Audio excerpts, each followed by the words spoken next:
The big dream for every raisin is to be big enough for new. Ringo Starr is here tonight, Sarah Brightman and Kevin Pollak, and they're here. New Ultra Pretenders. Inside each vehicle is another. You're watching the Comedy Channel. The Comedy Channel. The Comedy Channel. The Comedy Channel. 24 hours a day under one roof.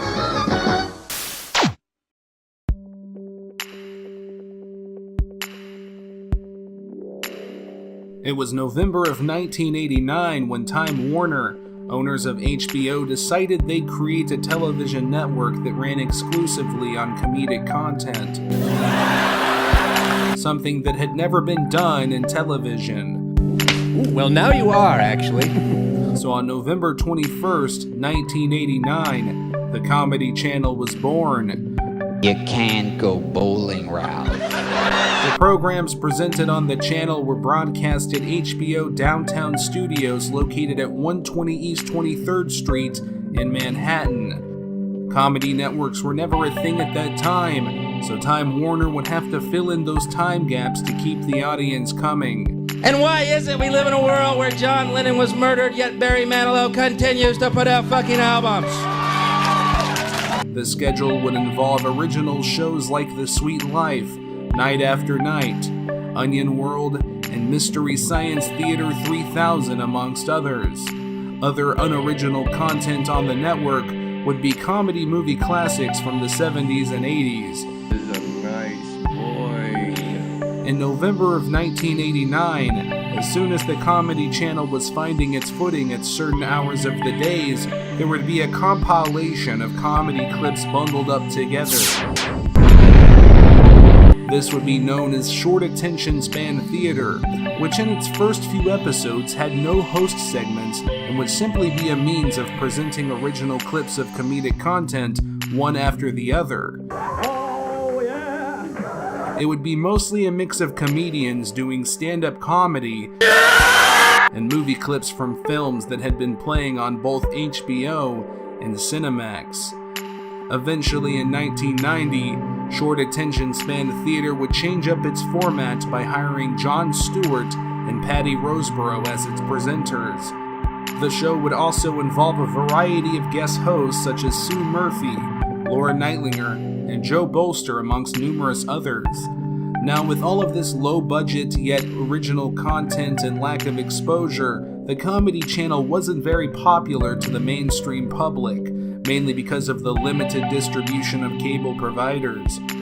Even though there were many comedians who relied on the Comedy Channel for getting themselves and their original acts out there, Joel Hodgson is the prime example, and had his start on widespread television because the Comedy Channel was broadcasting shows that would have never been taken by any other network.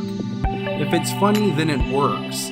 Hodgson would become known for his work on Mystery Science Theater 3000.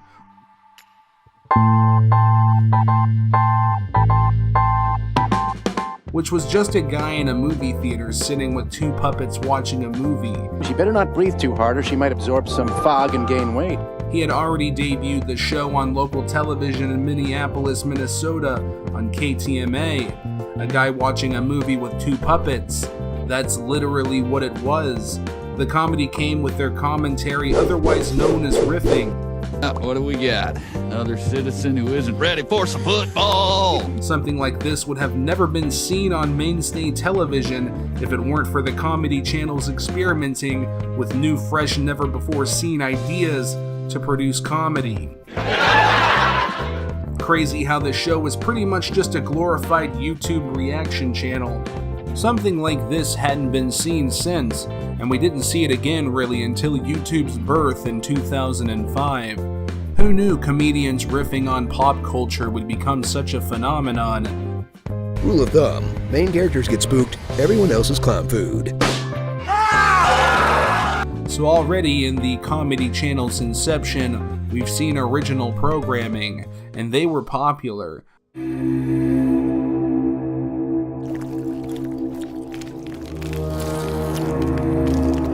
But not to a point of becoming a game changer in television history. Look at all the good-looking people in here, huh? But it looked like a fashion shoot. Take a picture and send it to a fashion magazine, you know?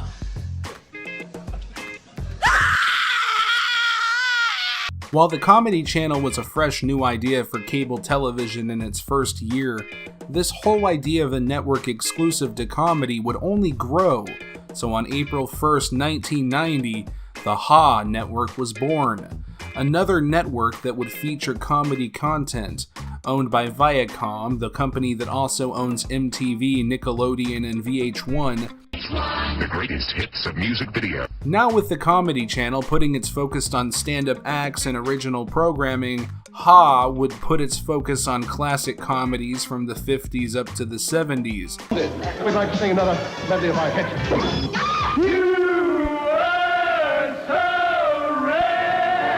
The channel would be available in homes with Viacom and Cablevision providers. Under these providers, there was a channel share agreement that allowed Ha to air on the same channel as VH1, kind of like how Cartoon Network airs along with Adult Swim, and how Nickelodeon airs with Nick at Night. The network would air edited versions of The Steve Allen Show and Car 54, Where Are You?, among a plethora of others. These two networks were at a brief, somewhat competition for a stint in cable television history. Costs became too much for both channels to meet needs of the limited cable system capacity, so at the risk of not having a limited distribution, HBO and Viacom struck a deal to combine the Comedy Channel and Ha into one new network.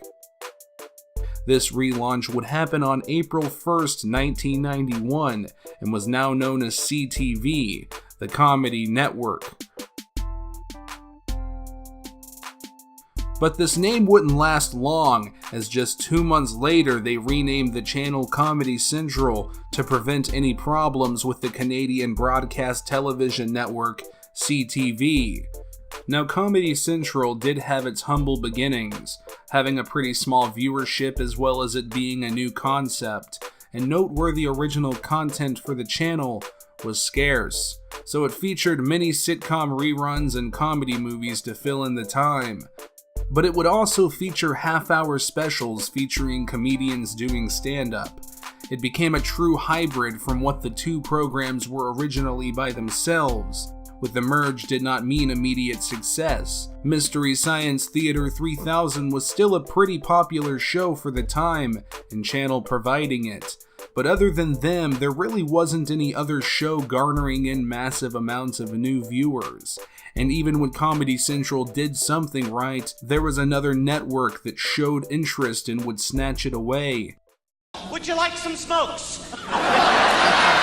The example I'm talking about is Politically Incorrect with host Bill Maher that would get taken from Comedy Central and would be featured on ABC. Comedy Central would have to earn its roots before a successful television show could stay on their network. Ben, at 9 o'clock, I'm going to be sitting face to face with an adult who thinks that his feet are not yet finished. Dr. Kratt's Professional Therapy would premiere on May 28, 1995, and became one of the more popular original Comedy Central programs, which also debuted original cartoon animation to the channel. The show was computer animated and would have its own unique style of art, also with its crude humor voiced by Jonathan Katz and Tom Snyder. This would sure brighten up the horizons for Comedy Central and its endless styles of programming. But even with this popular animated series, it still wouldn't fill in that time any TV network needs to survive. Comedy Central needed daily original content to keep up with its competitors. On July 26, 1996, The Daily Show premiered. The earliest host was Craig Kilborn, who focused more so on pop culture than that of the actual real news. The show took a few years to get to the popularity we know of it today, so Comedy Central decided they'd want to focus more on political humor to broaden their horizons. Craig Kilborn would be the show's host up until January 11th, 1998, when Jon Stewart would take over as the show's host. He emphasized more on political satire and commented on current world events. keeping the show fresh with endless original content for the channel on a daily basis, becoming the longest running show on the network, still being broadcast to this day. The channel would also televise unoriginal yet successful shows like the British version of Whose Line Is It Anyways. Other shows featured were absolutely fabulous, and the Canadian comedy group The Kids in the Hall. Comedy Central would even finance later seasons of the show Ab Fab and would be granted with national broadcasting rights to show reruns of Almost Live in the first 3 years of the channel's existence. From 1991 to 1996, Comedy Central was growing, but they still needed that juggernaut to take the world by storm. Otherwise, they'd be just another network showing low-budget original content with fair ratings, but with the run-of-the-mill reruns that could be seen in many other networks. Mr. Mackey, can I ask a question? Okay, what? What's the big fucking deal, bitch? Yeah. In August 1997, Trey Parker and Matt Stone's animated series South Park premiered on the Comedy Central network. It was the first television series to have been rated MA and became an immediate hit with its viewers. If I was gonna fuck my son, I'd kiss him first! South Park was far too controversial for the mainstream cable providers, so it was never picked up, thus giving the lesser-known Comedy Central a chance to take this program and run with it. The show's success would see new cable providers picking up the Comedy Central channel through the request of popular high demand. By 1998, Comedy Central would be available in over 50% of American homes, skyrocketing Comedy Central to a mainstream format, seeing as it's pushed more limits than anything that had been seen on cable television in its entire history. As the time passed, Comedy Central would continue to push the limits as seen from South Park's success, and was even seeing a fresh makeover with its logo in November of 2000. Pushing the envelope was what Comedy Central wanted to keep doing to see growth with its new viewers. So they would begin providing comedy films, stand-ups, and other forms of programming every Saturday and Sunday at 1 in the morning, completely unedited from its foul language. Something unheard of for cable television. They would debut this new edgy idea by premiering South Park Bigger, Longer, and Uncut on July 4th, 2003. These midnight specials with no censoring of foul words were titled The Secret Stash. These uncut and unedited time slots on Comedy Central would allow other crude animated shows to be broadcast. These segments, along with other successful shows like The Chappelle Show, which premiered in January of 2003, and Reno 911, which also premiered in 2003, saw Comedy Central a completely rebirthed network from what it once was. Controversy creates cash, as Eric Bischoff would say. She's got those lips. I know! And the execs at Comedy Central couldn't agree more. Comedy Central would even start televising the yearly New York Friars Club roasts, which are a group of people roasting a certain celebrity. All kidding aside, you're married again. Your wife is gorgeous. You're gonna be she's gonna have your grandson in a couple of months, and it would premiere on Comedy Central for 5 years straight from 1998 until 2002. Comedy Central would stop airing them and decided they'd brand their own roast, simply titled Comedy Central Roasts, which premiered on the channel August 10th, 2003. So 2003 was a big deal for Comedy Central, as these original shows, along with the already successful Daily Show, were the highest rated shows at the time by 2004. But by 2005, Dave Chappelle would back out of his third season and leave Comedy Central, leaving South Park and The Daily Show as the two highest rated shows on the network. The Daily Show was so popular at that time that Comedy Central decided they'd expand it by making the spin-off show The Colbert Report in October of 2005. Folks, no, we're also winning on my favorite website, Wikipedia. The encyclopedia where you can be an authority even if you don't know what the hell you're talking about.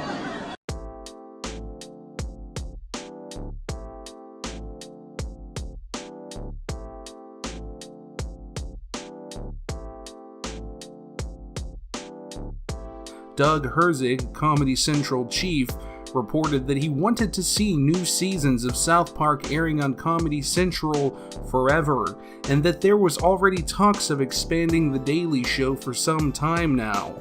As the year passed, going into 2006, Comedy Central would continue to be the platform for creators to have more artistic freedom than that of a Fox or NBC network, by allowing them more leeway when it came to controversial topics. So on April 5th, 2006, South Park creators Matt Stone and Trey Parker made a two-part episode titled Cartoon Wars Part 1 and Cartoon Wars Part 2, in which they would make fun of the recent protesting of a Danish cartoon that had drawings depicting Muslim prophet Muhammad. The episode was made in protest to a new policy Comedy Central made, where they had no permission to use any kind of image depicting the Muslim prophet. But in Trey Parker and Matt Stone fashion, they would still feature a brief image of Muhammad in their opening sequence. It was simply just an image they had used of him from a previous episode titled Super Best Friends. This kind of political and religious satire would strike mainstream media, not only giving Comedy Central's South Park media coverage, but a division in the way people view satirical humor. We've stood behind for 10 years it's gotta all be okay or none of it is. Needless to say, South Park hasn't toned down at all. You know, not every prisoner we have here is black. We actually do have one white guy. So late into 2006, heading into 2007, Comedy Central was growing with the public's eye firmly on them. On January 15th, 2007, Comedy Central would launch in Germany by MTV Networks, which would broadcast the channel all throughout Europe. The channel would air 33 different shows, either subtitled or dubbed in German, and fast forward to April 30th, the Dutch channel The Box would relaunch as a Dutch version of Comedy Central during its primetime hours and would timeshare with Nickelodeon. And on May 1st of that same year, just a couple days later, it would expand to Italy, replacing Paramount Comedy. So now Comedy Central, what was once a locally broadcast network to a small portion of the US with a lack of original programming, was showing in places like Germany, Italy, and all over Canada. Not to mention everyone in the US had access to the channel at this point in time. And while all the glory happened, Comedy Central would continue pushing its standards with original content. On January 9th, 2008, MTV and Comedy Central would begin streaming its programming for free online starting in February of that year. Comedy Central was on a roll expanding its programming, and it didn't stop yet. On March 27, 2008, the Swedish Radio and Television Authority would approve an application from Comedy Central to allow them to air television programs in Sweden. And even with all of this new exposure, Comedy Central was continuing on providing audiences around the globe with more original content when their US flagship network picked up a remake of The Gong Show hosted by Dave Attell, star of his original Comedy Central program Insomniac. And then in June of 2008, Comedy Central would pick up original sketch comedy series Important Things with Demetri Martin, which would begin airing February of 2009. Later into 2009, April 1st, Comedy Central began airing its shows in New Zealand on Sky Digital. 5 days later, on April 6th, Paramount Comedy in the UK and Ireland would rebrand its network to Comedy Central. And then on the next day, on April 7th, Comedy Central announces new stand-up specials featuring comedians Christopher Titus, Gabriel Iglesias, Pablo Francisco, Jim Brewer, Mitch Fatel, and puppet ventriloquist Jeff Dunham. The animated series Ugly Americans would also get picked up. Abracadabra. But even though 2009 was a huge year for Comedy Central, seeing all of these new stand-up specials and TV series, Thomas Lennon would announce via Twitter that Reno 911 was canceled after 6 seasons of the show's existence. But even though Comedy Central had just canceled one of their most popular series that was basically a spoof of Cops, They also played a role in reviving a series that fans were much anticipated in. We thought they'd never come back. We were wrong. Comedy Central announced that they would revive the show Futurama, and that they would do a continuation with fresh new episodes starting in 2010. This was a big deal as Fox had canceled Futurama in 2003, so any hardcore fan of the series was quick to jump to Comedy Central for new episodes. Unfortunately, 3 years later, in May of 2013, Comedy Central announced that the contract with Futurama would not be revoked, having Futurama's final season in the summer of 2013. Even though we don't see new episodes of Futurama, Comedy Central would continue airing episodes daily.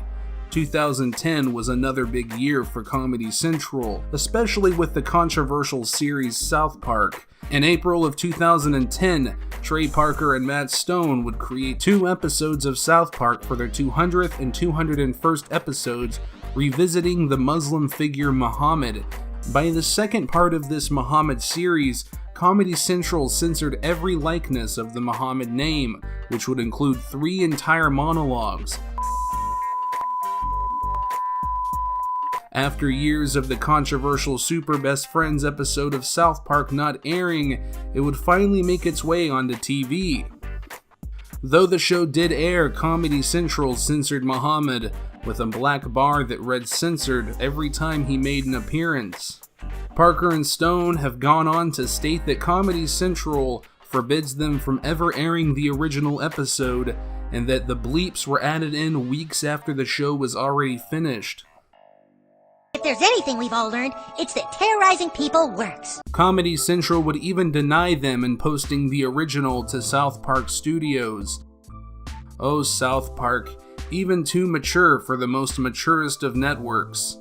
On December 10th, 2010, Comedy Central went through yet another makeover of their logo. Here it is.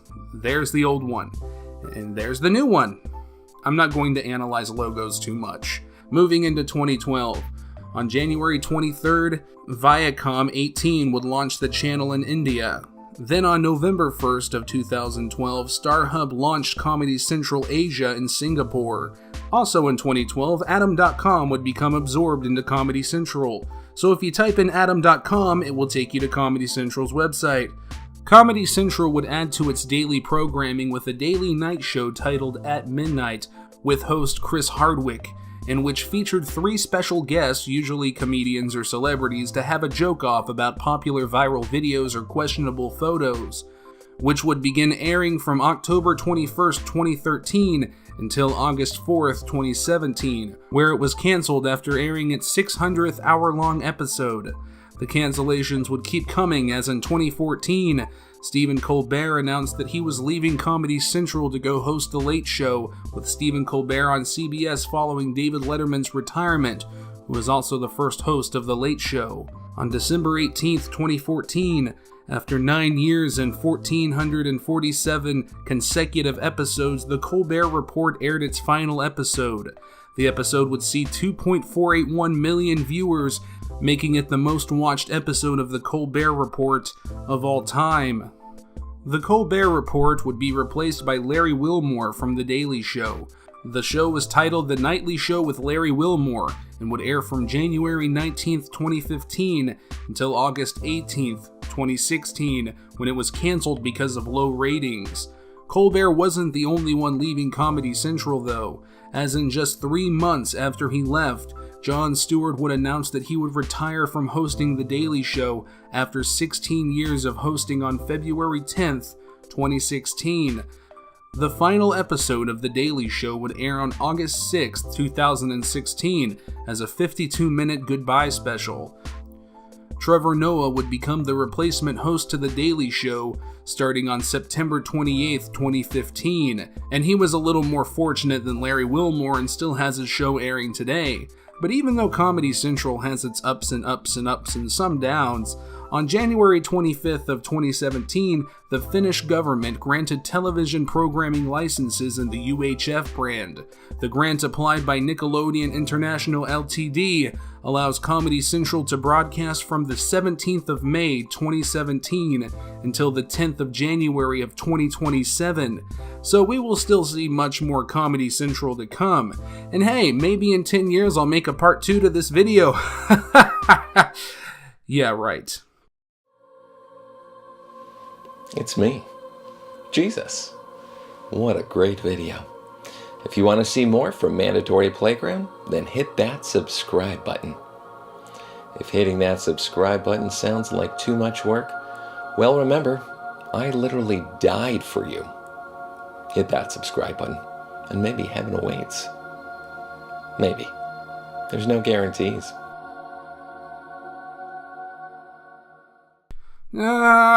Subscribe, you know the drill. Subscribe, you know the drill. Subscribe, you know